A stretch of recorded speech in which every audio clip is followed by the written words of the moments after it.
Welcome everybody to the Real Dude Show. I'm your host, John Alexander, with my other host, P. Porter. What's going on, man? Not much, man. Not much, man. Just out here. Yes, I understand that, man.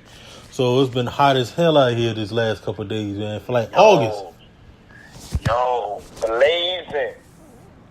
Lady got me fell out yesterday at work. I've heard, man. I heard some people, man, that work with y'all, man. Like, man, he got no air conditioning in them ships, them boats, them ships. Yeah. So I mean, they got them, but the boat got to be operational. Like when they go on the water. Oh. So when it's sitting in the dry dock, sometimes they don't have. I ain't gonna say all of them, but sometimes they don't have the air conditioning units hooked up, and that shit shows, boy. I'm telling you. Man, a lot of crazy stuff going on, man, and we got shooting out Chesapeake, Virginia. Yeah, man. What actually happened, man? I've been hearing some stories that it was involving. I heard it was a dice game. Oh, okay. Yeah, I heard it was a dice game that went awry, and just got to shooting. I don't know who got to shooting. I just know it was a dice game going on, and things ain't go right. And they said between 9 and 15 people, because the reports keep changing. 1 minute they said 9, then they said 20. Then I heard 15. So you don't know how many people it is for real. But I know they say it was a mass shooting. I know one person died, young man by the name of Brandon Smith, 27 years old. Yeah, man. Minding his own business and lost his life. And they say he was a good kid. I ain't know him, but they say he was good. He was a nice guy. Didn't bother nobody, nothing like that. And ended up losing his life, man. Man, that is crazy, man, and I don't understand that, man. I mean, over a dice game. I mean, I don't understand our youth, period. Just the whole youth in general, man. I don't get them. I told you, I don't try to mentor no more, man. If they don't come to me with it, I leave them kids alone, man. Because you don't know what them kids going through at home.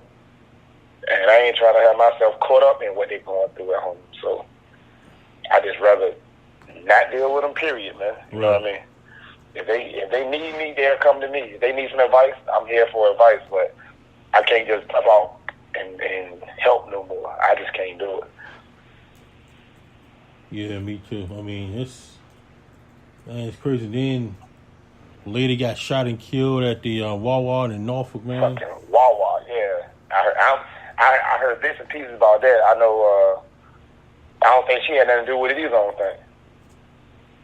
They just really shot her. I know she was. Yeah, she was sitting in the car.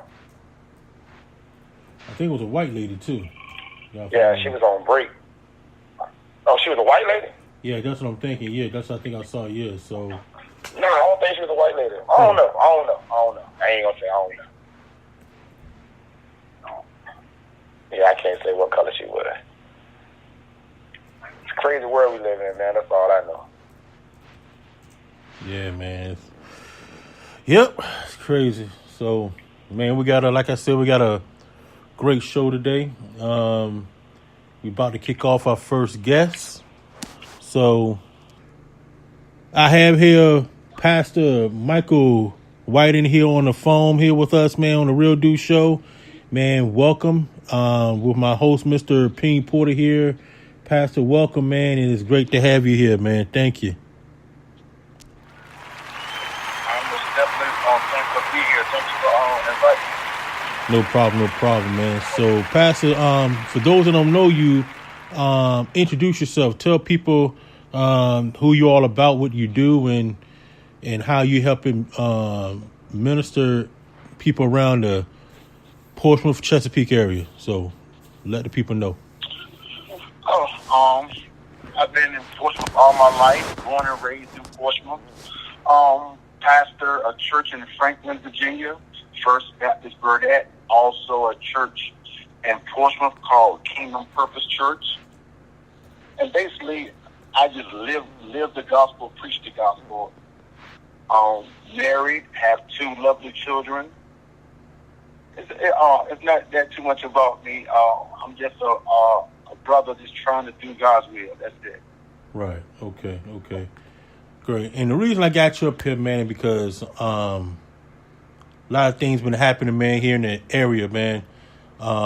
Portsmouth, man, is getting a bad rap, man, for what's going on in the community, man, and especially what have took place in Holly Cove, man. So, what can scratch my head? What can us young brothers do, man, to try to help out this community, man, and because honestly, we just before we got on the air, man, we was like, man, some of these young cats, man, just don't care about being mentored, man. Just don't care about the people that's gone and been able to help them, but they don't care. What can we do as a black community, man, as young black men to help these kids and help this community?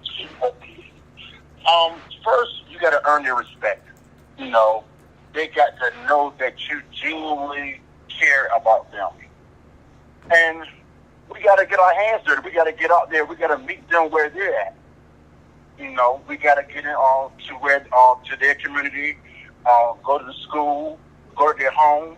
I mean, literally get our hands dirty, go to where they're at. And like I said, you have to earn their respect. They got to see that you're real. Right. That you're genuine. And one of the things I have shared with the generation before us, our grandparents and older, one thing I shared about them is that one thing they did not do was share with us their downfalls, their mistakes. They just told us what not to do. And I think in this era right here, we got to share with them our mistakes and our downfalls, so they don't make the same mistakes. Okay. And that's where I feel like I see where I get the most success talking to the youth is let them know, look, I've been there where you was at. I made mistakes also. I got children out of wedlock. I mean, I smoked a reefer. I done got high. I done dropped out of school. Share with them your downfall. And share with them also how you rose back up and overcame all of that. I just think we have to be more transparent with them. Mm-hmm. Okay. So other than that,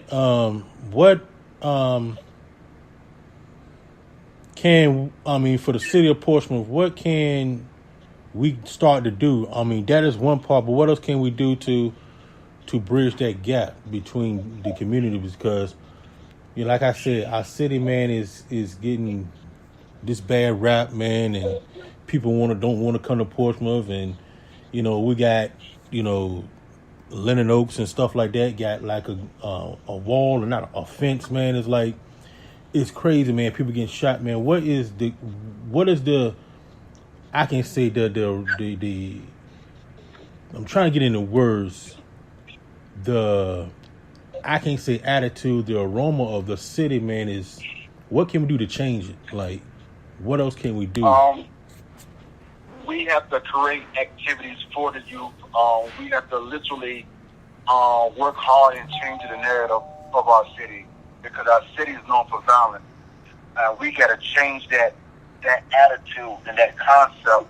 We just got to create activities, more activities for them because when I was growing up, the only activity we really had was Charles Feet, baseball, doing baseball season. That's the only really thing that I remember that we had, and also, and that was pretty much it. We have to create,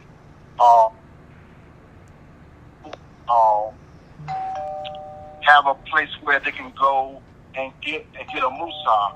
And what I mean by that, get away from home and where they can talk to someone, where they can go somewhere and just study, read, and teach them how to be creative.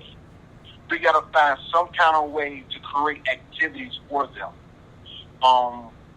That's something that's been missing from Portsmouth forever. And I just believe that me and you, John, guys, our age, we have to all come together and figure out a way to make that happen, to get them away from the street. Because in Portsmouth, if it wasn't for my mother, trust and believe me, I'd have been in the street. Right. You know, my mother, she most definitely did a great job of doing that. And most children, you know, they are a product of their environment, because there's no really good neighborhood now in Portsmouth. There's not too many good neighborhoods. Every neighborhood just about is high in violence, high in crime. So we got to get them out the hood some kind of way and create activities for them. And that's just something that we need to do, just come together and see what we can do, and just take it step by step. Okay. Now, when you mentioned that there's no good neighborhoods where these kids can go, I mean, it's like, where can we go? Like, what we need to do? Build some more, you know, I say communities such as recreation centers, or what can we do, man, to get that? I mean, I know that's $1 million question, John, and I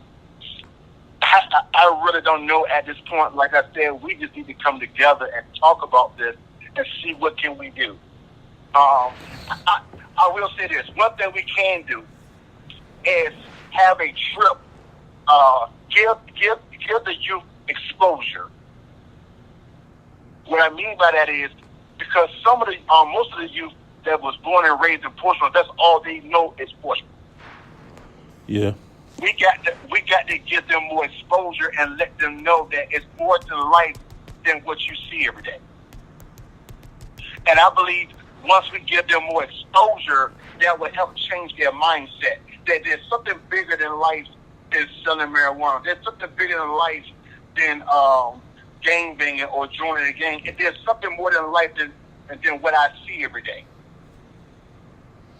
And okay. I just think I think one of the things we can do off the top of my head is form a trip and take them to the African Museum in D.C. Okay. Form a trip and give the exposure of what our ancestors are all about, where we came from. Because we didn't start as slavery. Yeah. Teach them about who we are as a people. That's a start right there. We just start with a big old trip, and we just go to D.C. and we just ask the African Museum, can we have the museum for 4 hours, where we have at least I'm thinking at least 500 youth, and we just take them to D.C. Yeah, because some of these kids have not been out of Portsmouth. It was kind of, it's not funny. It's kind of sad that I remember one time we was thinking about as a football team playing Kentsville, and some of the kids was like, "Where's Kentsville? Is that Richmond?" I'm like, wow, really, dude? Like, Yeah. I'm like, Yeah. y'all don't get out the city of Portsmouth, which, yeah, you're right. I do understand that. So they definitely need to get out of Portsmouth. I mean, I always say grown men. I say y'all need to get out of Portsmouth too. So I understand that. Absolutely. Now I do have Mr. Peen Porter. He's on the line as well. We had kind of a little auto mix up at the moment. He's on the line as well. Peen Porter's here with Pastor Michael White, and he's here. So, how you doing today, Mr. White? How you doing, sir? I'm doing okay. I was sitting here listening to you, man. You said 500 kids. Hey, look, I think big, brother. I think big. That's a number that's entirely too big. You got 500 kids. You would need almost 40 chaperones for that many kids. Hey, look, but when I say 500, I don't mean in one trip. Oh, okay. What I mean by that is we'll break it up.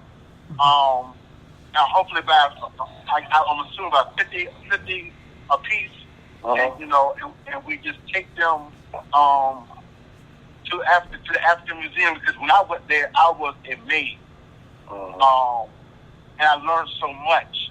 And